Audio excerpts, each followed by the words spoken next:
Hey, welcome to the show, Leading and Growing Your Real Estate Business. This is Coach James Short, aka Shorty, and this is a show for those within the real estate industry wanting to lead and grow their real estate business. It's a series of interviews that we conduct for those within the industry. So we're finding out what those leaders are within the industry, what makes them tick, what's their story, what are their strategies, and how to become the leaders and the growers within the industry. But also, it's an interview series with those outside of the industry. I'm always a big believer of looking at a whole different part of the pie rather than just focusing on one part of the pie. Because what it does, it allows you to have a different perspective, allows you to get snippets or golden nuggets from those outside of the industry that can look into the industry and go, there's a different perspective. And so I encourage you to reach out to the guests. I encourage you to lean into these series to find out how can these pieces of information, experiences, stories help you lead and grow your real estate business. Welcome back to another edition, a new edition of our long form content. And it is an honor and a privilege to have the GOAT, the greatest of all times, the master of the industry, the guru himself, Tony Rowe, compliance consultant to the property sector and former RTO owner, who now likes to help agents and agency owners get through the ever-increasing compliance demands of regulators. Oh, this is going to be riveting. So we're going to go through a bit of a journey and welcome Mr. Rowe. I call him Mr. Rowe. We've got royalty in the house, right? We've got royalty in the house. Mate, how you been? I'm well, thank you. Very good. Good, Loving good. loving life up here on the lovely north coast. Now, let's unpack that for a sec. Like, so what's in season at the moment? You've got some beautiful fruit trees up there. Anything in season? We've got some feijoas on the tree at the moment. We've got some guavas. The lemons are starting to come out, and we've got a couple of bunches of bananas on the trees. Uh, Ooh. oranges are the oranges are still green at the moment, but the tree's loaded. I love it. So good. So good. Now, you've had a journey, and for those who don't know you, they're probably living under some rock because every office I've been in, every person I've spoken to know, oh, yeah, we know Tony. Yeah, we know Tony. So what is it that you do though at the moment? Because you've gone down the RTO path. You're working with compliance. What are some of the things that you are doing at the moment with the compliance? The main thing I'm doing at the moment is going into and helping going into offices and helping the bosses with their compliance requirements. Uh, uh, Principals, licensees in charge are able to delegate their responsibility, their tasks. They can't delegate their responsibility; they can delegate the task to somebody else to perform some of those things. And I'm doing that for a few offices um, where I check their files and make sure that their agents are doing the right thing. Principals are supposed to do that on a monthly basis, a random review of files, and and then note any non-compliances and the action they take to address those non-compliances. Um, and then also go in and check that their supervision guidelines and training plans, work experience logbooks, and files are all essentially in order where possible, and where they're not in order, draw that to their attention and leave it to them to action. Um, Wow. That's a big job, right? That's a big job on your end, but it's also a big job from a principal's viewpoint, I would guess. it it can be, but it doesn't need to be. If it's broken Okay. down, um, it's the old eat the elephant routine. Can you eat an elephant? Yes, you can. It just you can't do it in one meal. That's all. Um, True. so so like all of their tasks, if it's broken up and broken down, then they become manageable time tasks rather than sitting there looking at the supervision guidelines and going, nah, I haven't got time to do that. I'm too busy doing something else. It's break it up Yeah, and totally. And work through it get one at a organised. time. Basically, get Get on, organised, or get your shit sorted. that's another way of putting it. Yep. So I mean, you would go in and you'd obviously have, like any office, you'd see those good operators and then obviously those not so good operators. Where do you see? So is it just about being organized for an office to have an understanding of what's required, or is it something else? What are you noticing? But the main difference between the two? Mate, if I may, mate, and I will. Um, the you wouldn't send a professional tennis player, out on the court without that tennis player knowing what the rules are. Got it. You wouldn't make sure that your player that you're coaching in a netball team or a basketball team or something like that they weren't aware of what the rules are. So the coach needs to know, the office manager needs to know, the licensee in charge has to know. There's under the new guidelines published, in 2020 when they were new, updated last year. There is an excuse, and that's that they're dumb. But from fair trading's Call a point of view, spade a spade. yeah, well, let's do that. Somebody's living under a rock if they haven't heard all of this stuff before. Yep. From fair trading's point of view, there is absolutely no excuse for a principal to be able to say, "I didn't know that." That it's just not right. So if somebody's claiming to be a professional real estate agent, then part of what fair trading have said is that you've got to know the rules of the game. And if you don't know the rules of the game, you either suffer the consequences of that through a fine or a suspension, same as would happen in a sports game. Break the rules and there's a penalty. And it might be a fine, or it might be you're given 10 minutes in the bin, or whatever it happens, shown the red card, whatever it happens to be.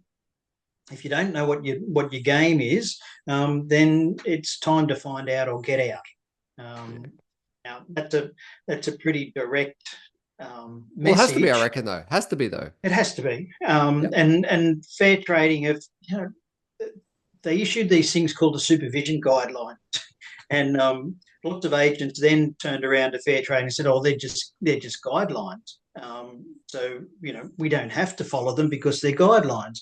So last year they turned around and said, "Well, okay, we're going to make them requirements now." So there's requirements within the supervision guidelines that says this is what you must do.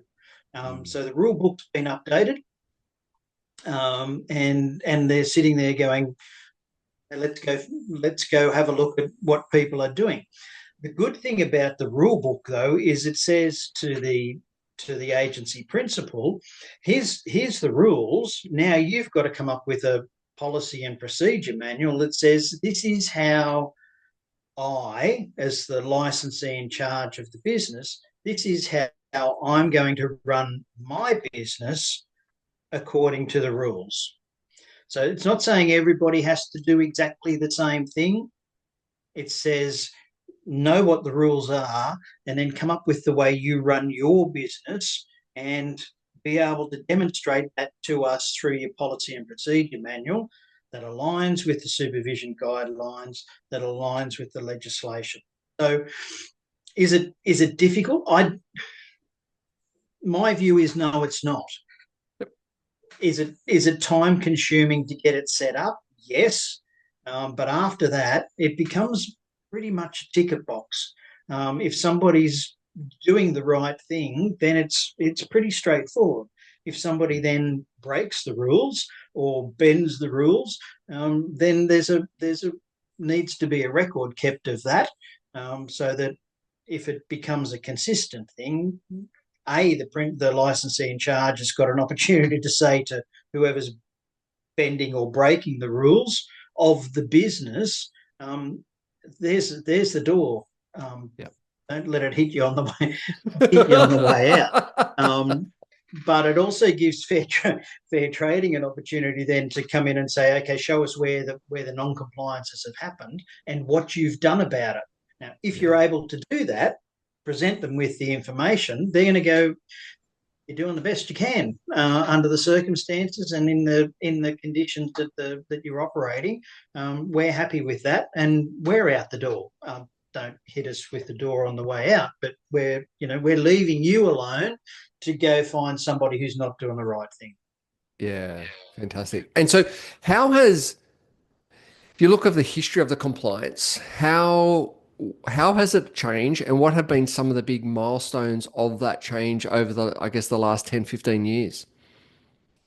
Well, it's always been the obligation of the licensee in charge to know the rules. Mm, But fair trading hasn't always been. This is in New South Wales, but it's the same in fair trading in Queensland or Consumer Affairs Victoria, whoever the regulator happens to be, doesn't really matter. They're, they're massively under resourced. Which is, some people look at that and say, well, that's a good thing because they haven't got the resources to come chasing me. I'm not doing anything badly wrong, and if they do, I'll be able to get away with it. That's not necessarily a smart approach not the good way to think about it, really, is it? no, it's not. But it's the way some it's the way some people think about it. Yeah. It's better. I mean, risk management is Mm, sensible business practice. yeah. And you weigh that up with everything that you do, and you say, okay, this is potentially risky. Do I do it, or do I mitigate that risk somewhere or other along the way? The exercise is to say, let's mitigate as much as possible, but it's a whole lot better if everybody's complying. The rules aren't that. There's a lot of them, but it's not that difficult if you're doing the right thing. Yeah. COVID shutdown in Sydney coincided, coincidentally, with the first day of the introduction of the new supervision guidelines and the new legislation and regulations in 2020. And that, because of that, there was a fair bit of holdback on fair trading's part to say, well, okay, here's the new legislation. We know you've got COVID to deal with. Let's back off that a little bit and let people get used to it and to adjust to the circumstances of those shutdowns.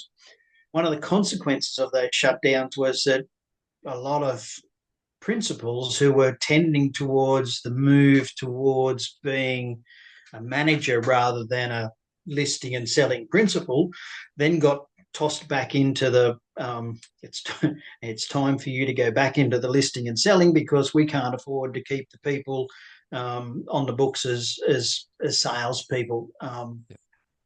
And so that pressure that was on people was sort of held back a little bit, and everybody was okay. They're not that serious about coming to chase us. They were, and they are, but it was a sensible approach from fair trading to back off that a little bit and allow people to get used to the new circumstances. Last year, the changes that came in last year sort of clarified things a little bit, probably, and new circumstances. Again, COVID was not such a, it wasn't an issue for people, but there was things that fair trading had seen in those previous 3 years that they went, okay, we need to fix that up. We need to make sure agents are across what these requirements are about, and they've had time to adjust, and it's time for us to go out and start to enforce. And that's essentially what they've been doing. The old we'll adopt an educative approach for a while worked, and then it was okay. It's time for because then the punitive approach started because there's a whole lot of agents going on. Hang on, we're doing the right thing. those guys down the road are doing the wrong thing. Why aren't they being penalised when we're doing the right thing? So it became a bit of a chicken egg exercise, and they've come back to now say, righto, it's you've had essentially, now we're into the fifth year Yeah. of these new guidelines around the way the agency needs to operate. Yep. Yep. And what have you seen some of the biggest, I guess, penalties and fines or even slap on the wrists or cancellations of officers? There's What have yeah, you seen there's some of the still the same. I mean, they're the same ones as they've always been. People doing dodgy stuff with the trust accounts. mm, It's guaranteed to get you more than a slap on the wrist. yep. They're gone to some of them have gone 10-year suspensions, which Yep. effectively is, you're out of the game. You can't be in the game and then go out for 10 years and then come back and hope to, be wherever you were before. The other thing that's happening a little bit at the moment is the failure of the licensees in charge to supervise, which has always been where problems with the trust account and that sort of, they've delegated that task to somebody else because it's too much for them. That somebody then takes control, knows that the boss isn't interested in the trust account, trusts me to look after the trust account, and I'll look after. In more ways than one, unfortunately. Sorry, I'll look after the trust account funds, Yeah. and there's not been any big ones of those for a couple of years now, but there's still little ones around irregularities in the trust account. The other ones is around the main ones are around estimated selling price. Yeah.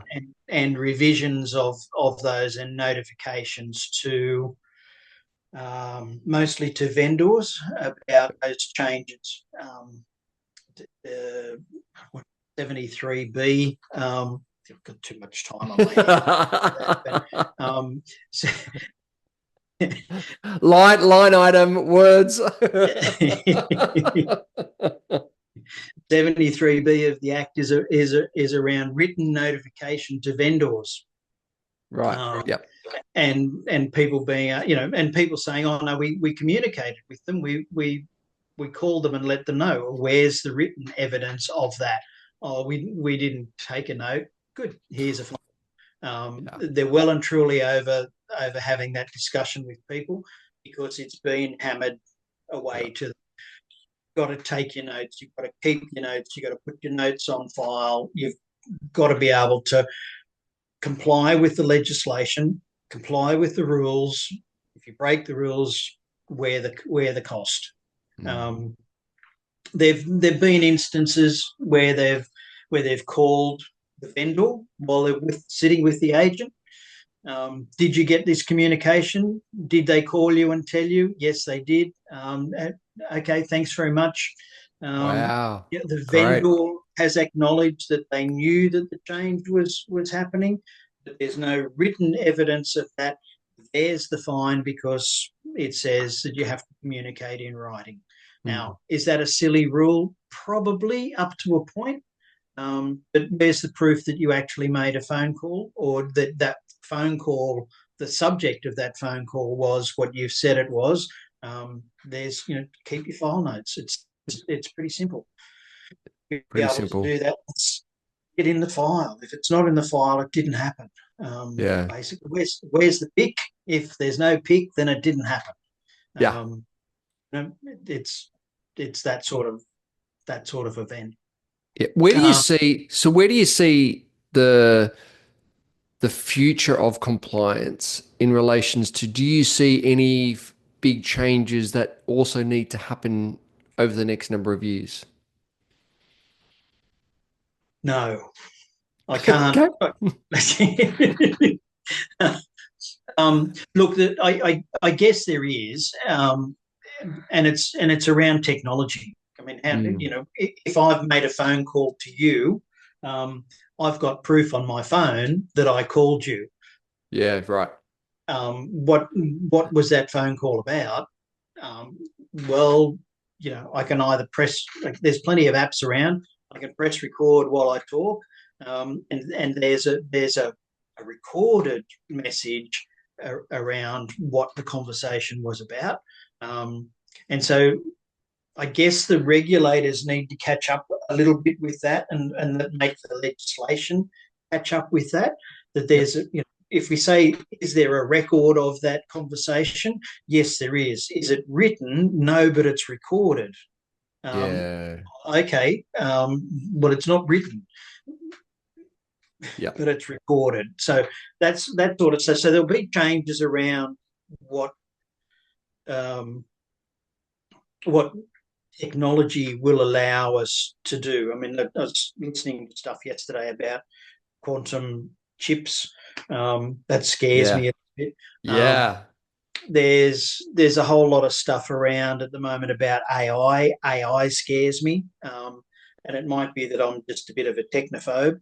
Um, Which I was going to ask, like AI, like, yeah, like how can that help compliance, but also how can that hinder compliance? it's what I don't know that it can hinder. Um,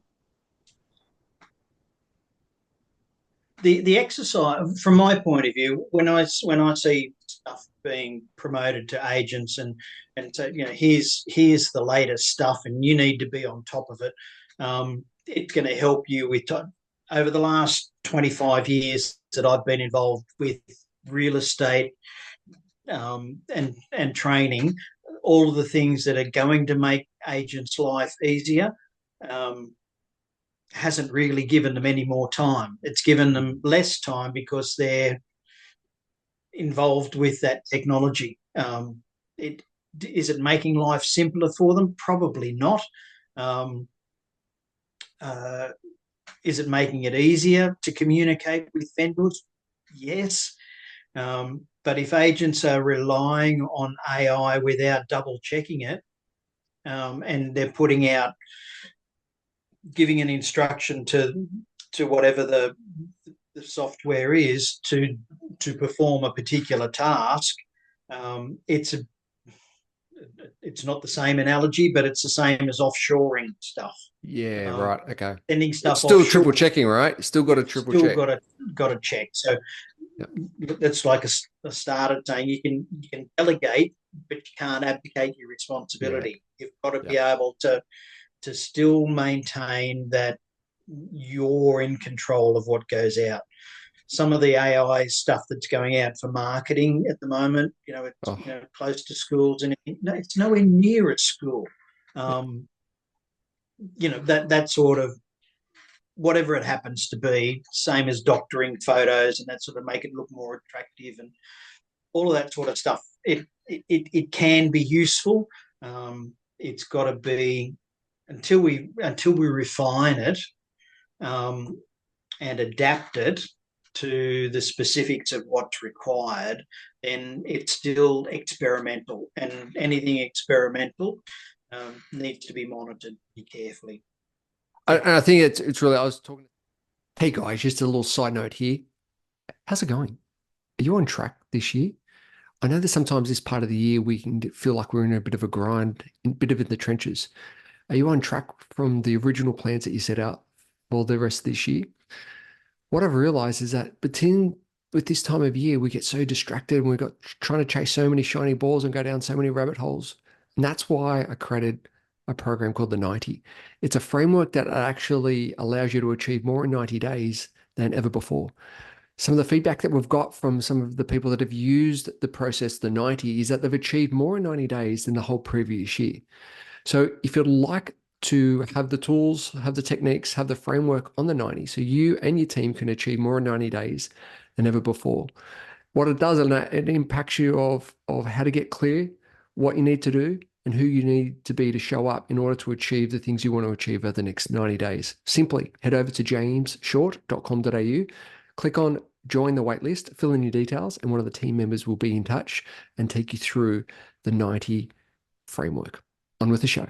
it's really, I was talking to someone the other day, like it's at the end of the day, you've still got to have those conversations with vendors and buyers and clients and so forth. You still got to have the eyeball to eyeball, belly to belly conversations. Yep, AI and that will might help you get into more of those conversations, but at the end of the day, like that's what real estate is, and that's yep, why it's you can have all these software and technology, but at the end of the day, that's why people buy people is it because of that relationship, it's that connection piece, and I yep, think when we talk about compliance, it's like yeah, okay, it might help to a point, but we've still got to dot the i's and cross the t's, especially yep, when it comes to compliance. yep. Well, it is, and I mean, yes, it's going to help you maybe connect with more people, but unless that is a meaningful connection, I Yes. mean, I get emails all the time. I get text messages, and if you're still, and then I get the follow up phone calls. Are you still interested? And for some of them, I don't have the heart to tell them that I don't live there anymore, that I don't own a property there anymore, that I'm not interested anymore in that particular area, um, because of because of what I do. Um, but for a lot of people, that it becomes a badgering exercise from the potential client's point of view if they're being bombarded with messages, email, text, phone calls, on a regular basis from agents who've got absolutely no idea who that person is, what their interests are. They've got their name on a database somewhere, and off they go with a phone call, and or send them a message that's auto generated, and it pisses people off. Yeah, very true. Technical, that's a technical term too. Love it. So as you go into offices, what is the thing that you know that it's pretty plain and simple that a lot of maybe uh, licensee principals don't realize that they're missing in relations to compliance? um, Probably the key thing that keeps coming up for me is that the the background that the agents are looking at in order to come up with their estimated sale price, um, how to market that particular property, how they've come up with that figure. The evidence that goes behind that is sometimes way off way off beam. Um, so you look at it, say a CMA, for example, and here's a list of properties that we've looked at, and you think you haven't looked at them because your date parameters are outside.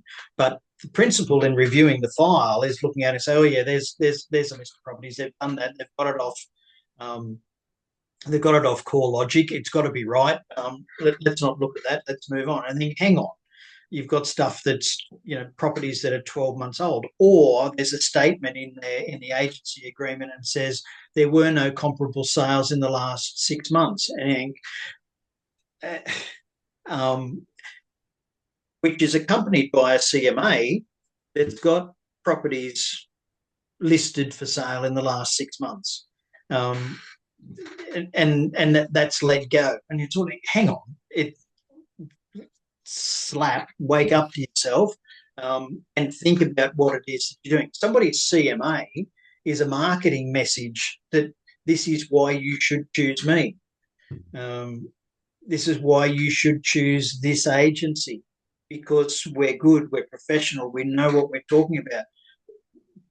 But it's full of rubbish, that's not relevant. And the people, sometimes you sort of think, has the vendor even read this? And sometimes it's no, they haven't, because they don't really care, because they're dealing with the agent that they think they're going to like and is going to be able to get them a good result.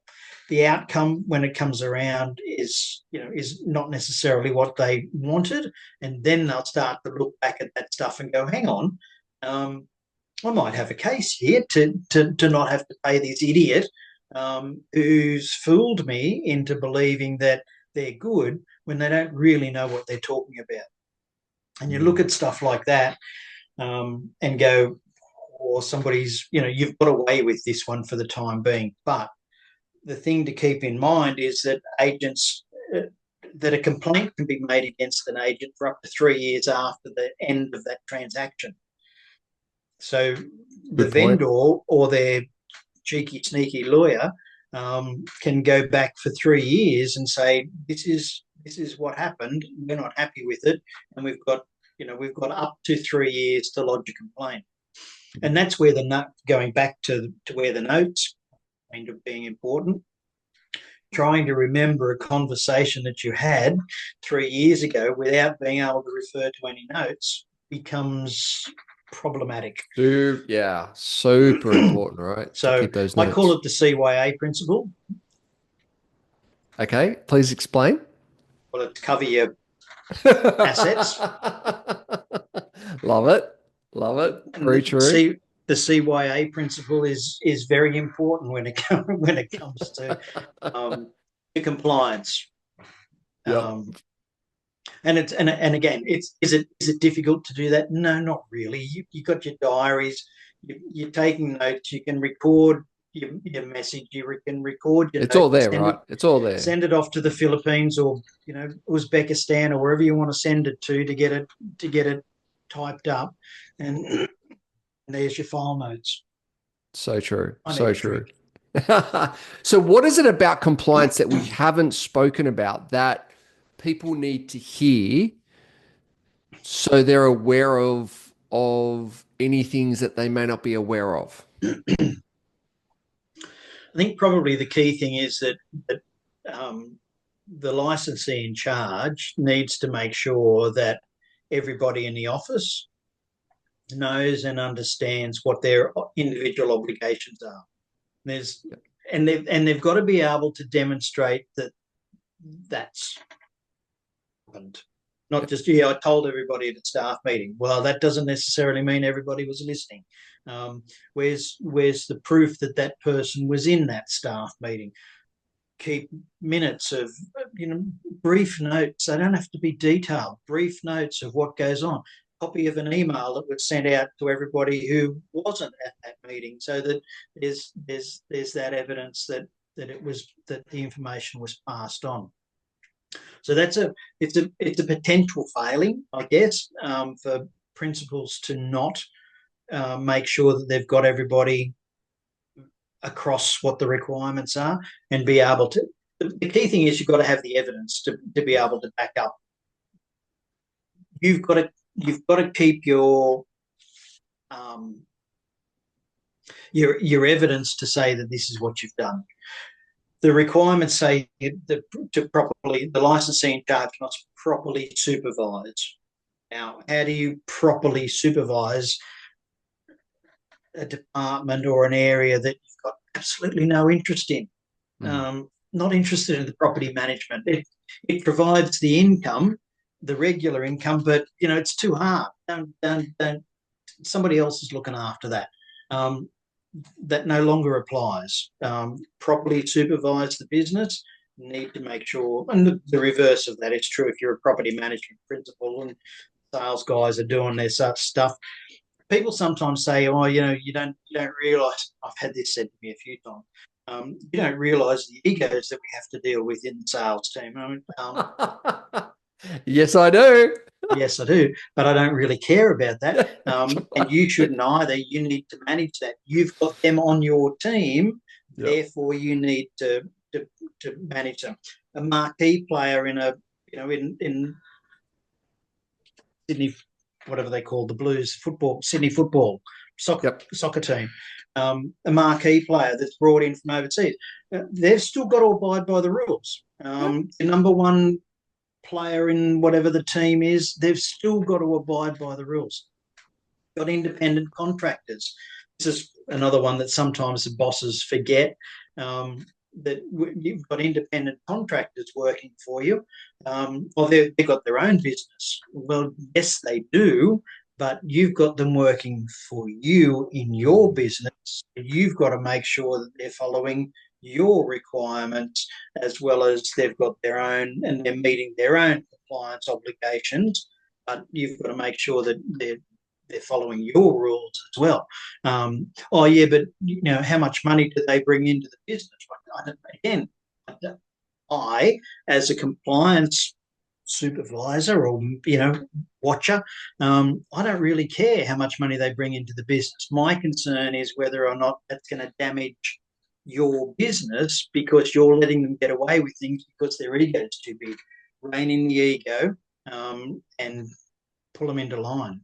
And that's the tough part about being. Well, it's good to sit back and watch and count the money as it comes through the door.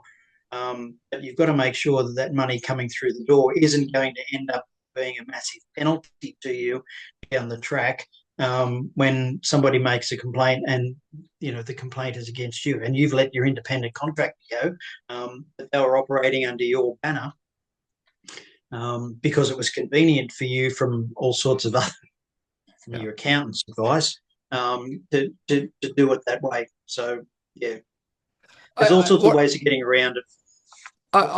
I'm hearing that there's a lot of courageous conversations that need to have as a licensee, as a principal, because yes, you need to have courageous conversations with vendors and in relations to that price adjustments, but also noting those price adjustments, not putting your head in the sand.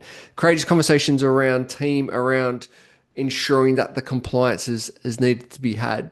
And I think that's an essence in itself. So not actually putting your head in the sand. It's just like, no, you need to deal with the egos. You need to actually have those conversations and go, hey, this is the rules that we're playing.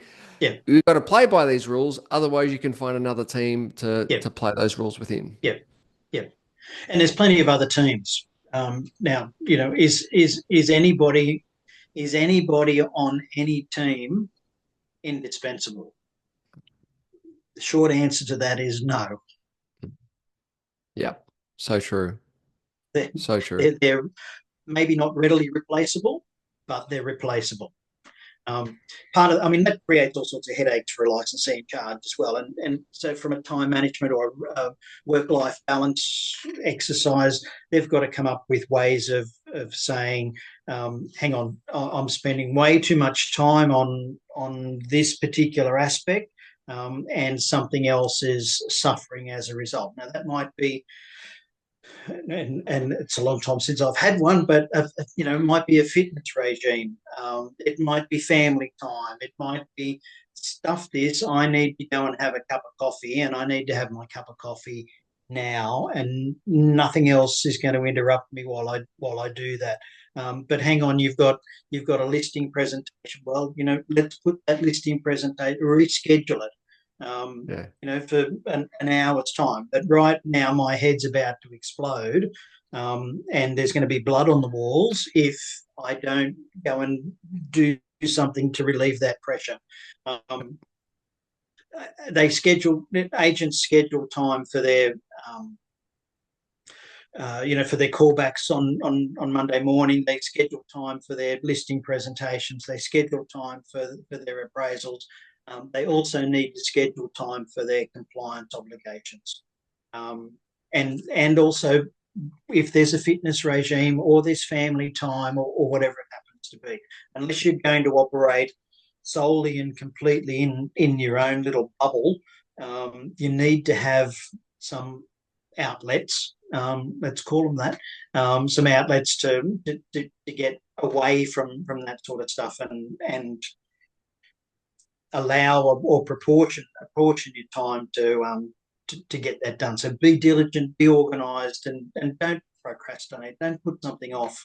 I mean, I do it all the I'll do that tomorrow. I'm in the position at the moment where I can say that I'm not going to do that.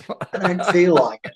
I'll do the launch tomorrow. the goats can feed themselves. So they don't need a bonus today. They can have that tomorrow, whatever it happens to be. Yeah. What else haven't we covered in relations to compliance that you think licensee need to hear? I think let me run through some quick changes or some things that they have to have. They've got to have a copy of the supervision guidelines. Now they're set, and it's a 25-page document. The old one was 12. This is 25. The first 11 pages of those 25 is, promotional stuff, and it doesn't mean anything. It's all PR stuff. The supervision guidelines actually start on page 11 of a 25-page document. And the back page doesn't count, but it counts as page 25. So you're down to 13 pages, up from 11. It's not a big deal. So they've got to have a copy of that. The policy and procedure manual has to be separate. It's a separate document now. When it first came out, they were combined. It's got to be separate. Got to be tailored to the individual agency. There's got to be a system in place for monitoring certificate of registration holders and their progress towards getting their license. I had one the other day where I got told that this person that was working for them hadn't done any of her license courses. When did she start working for? Oh, about 5 years ago, before or after the new legislation? Oh, no, it was before. And I went, so she shouldn't be working for you now. And you shouldn't have had her working for you for the last 4 years. Oh, yeah, but we didn't have anybody to replace her. I went, Oh, time to find somebody to replace her. real quick. And time to get rid of her. And, and that's yeah, but she should. We told her that she should do it. I said, that doesn't apply because you should have made sure she was doing it. Anyway, a training plan that everybody's got to have that training plan. Everybody's got to have that work. Well, the class 2 license holders and the certificate of registration holders have to have their work experience logbook completed on a regular basis, not just saved up to when they're about to walk out the door from you. Yep. And then the principal goes, no, I'm not signing it. There's got to be, under the guidelines, there's a requirement for that to be regular. It's not monthly or fortnightly. It's just within the policy and procedure manual. It's got to be a regular catch up with those people to make sure that they've got it. A lot of class 2 people are not interested in getting their class 1. They might change their mind in the future, so they've still got to have that work experience logbook completed. Nothing worse than seeing a logbook where the principal has signed everything and dated every single one of them, and it's all the same. Yeah. They're all signed off on the same date, and you think all you're doing is trying to get rid of them, or trying to get their license. I've seen stuff where somebody just getting their certificate of registration has had the logbook signed off to say that they've managed the trust account. Oh. And you said, take it back, get a new one, get it signed off again, and take out the things that you're not doing. You did stock and station, do you? No. And what about strata? No.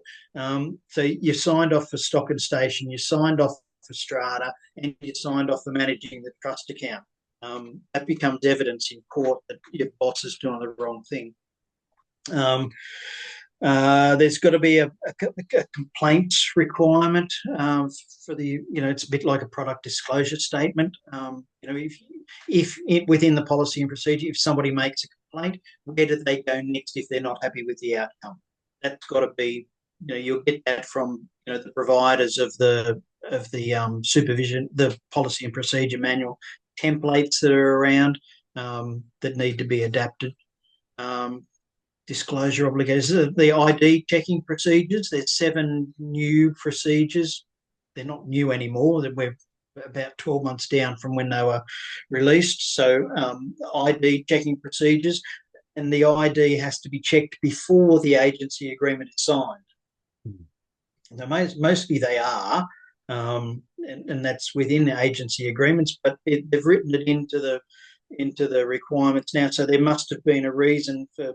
No, we'll get that driver's license copy from you later. Don't worry about it. Just sign here. In the reviews of the ESP, The other one that's interesting this time around is that if there's a non-compliance with the policy and procedure manual, then that non-compliance needs to be documented. Right. I think I mentioned that earlier, but it's Yep. under supervision requirement number 2, and any corrective action taken against that particular agent.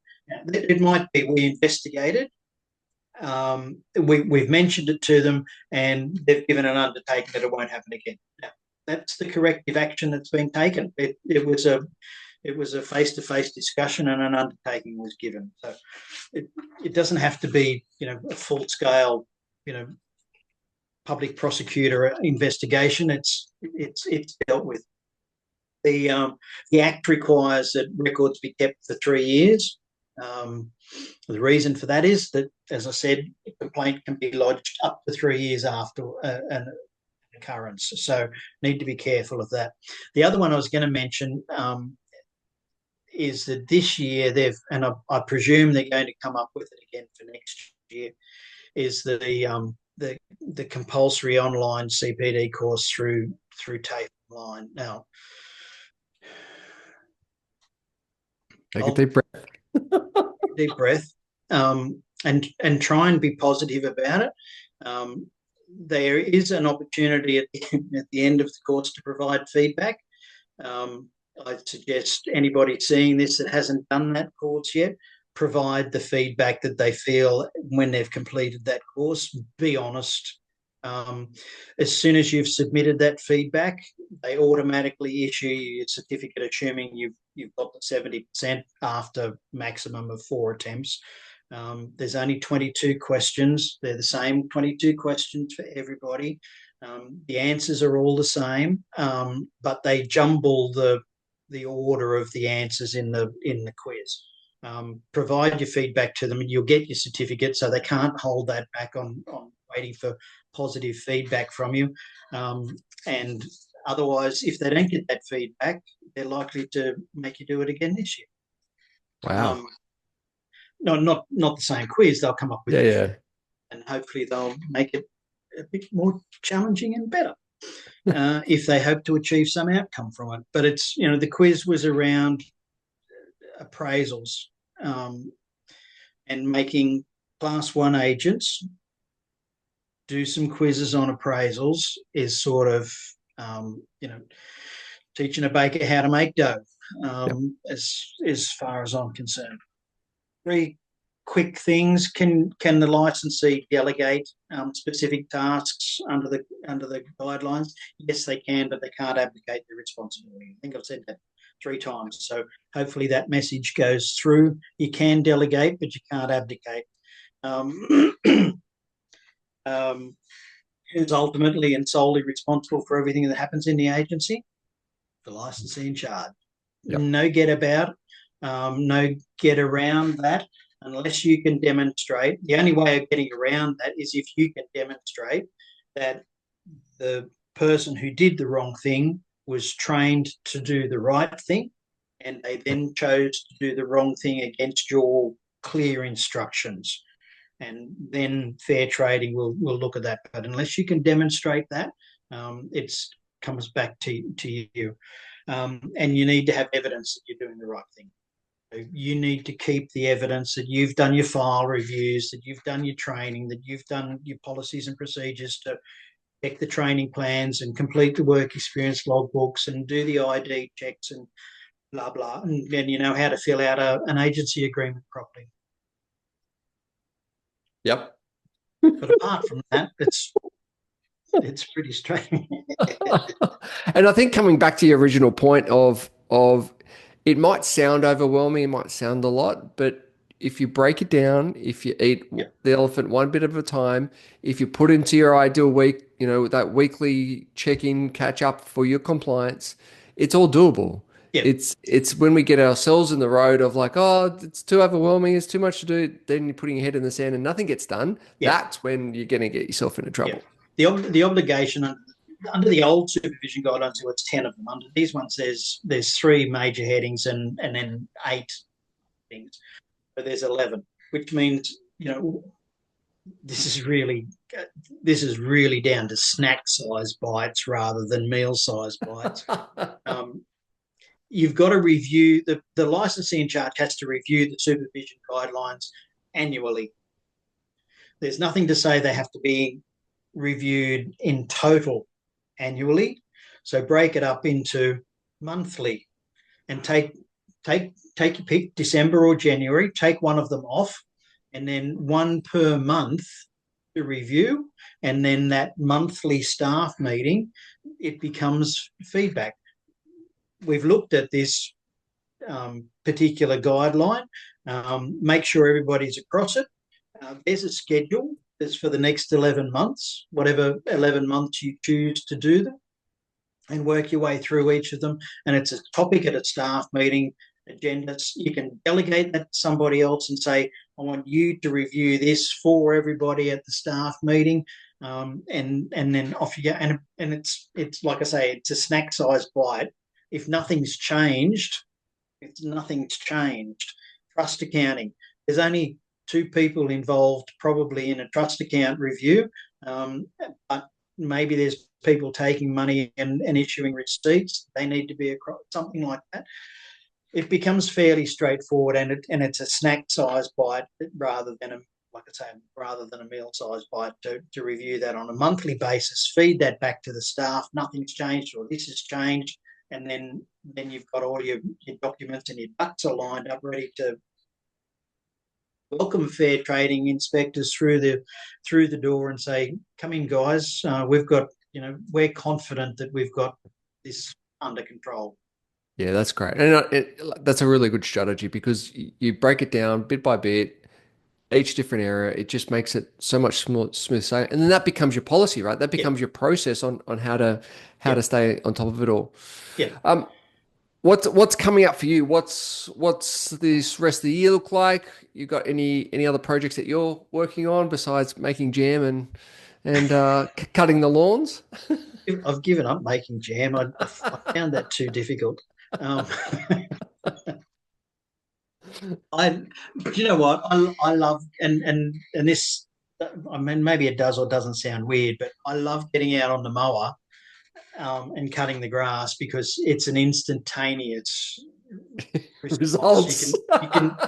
You can see what you've done. Looking out the Yes. window at the moment, I can almost watch the grass grow the way it's going at the moment. We had a bit of a sun shower this morning. Oh, great! Now and oh yes, there it is. It's starting to Boom, grow. it's yeah. Um, no, I'm the less the less I do, the more I enjoy not doing too much. I am keeping my eye on stuff, on developments. I've maintained my contacts um, with some of the movers and shakers, you included, of course, in that. And the more I look at that TTR logo at the back there without the TT Rowe, but just the exercise there was that it's a circle.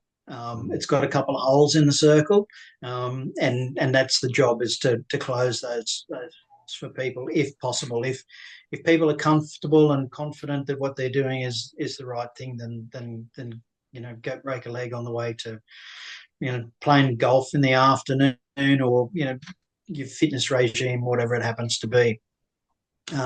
Nothing too adventurous or outstanding. Keep plodding along is basically what I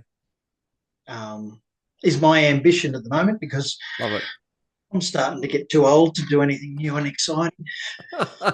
So there'll be a bunch of questions that people will probably have or help that they probably need. What's the best way for them to reach out and get in contact with you? We'll put your contact details in the show notes, but for those listening to this, what's the what and where? It's only at ttrowe.com.au. Easy, It's the easy. email. So yeah, email, and then the other details will be their phone number if people want to call me on the phone. If I don't recognise the number, I'll likely let it go through to voicemail. But I will call back if you leave a message. If you don't leave a message, I'm not calling you an unknown number back. Yeah. Emails Tony at Tony with a Y at ttrowe.com.au, and the phone number's going to be on the screen somewhere probably. Yeah, it'll be in the show notes. Awesome.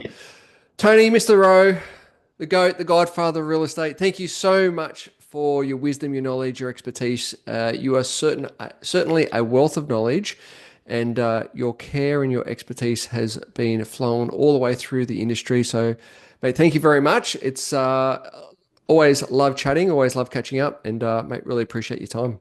No worries. Thanks, James.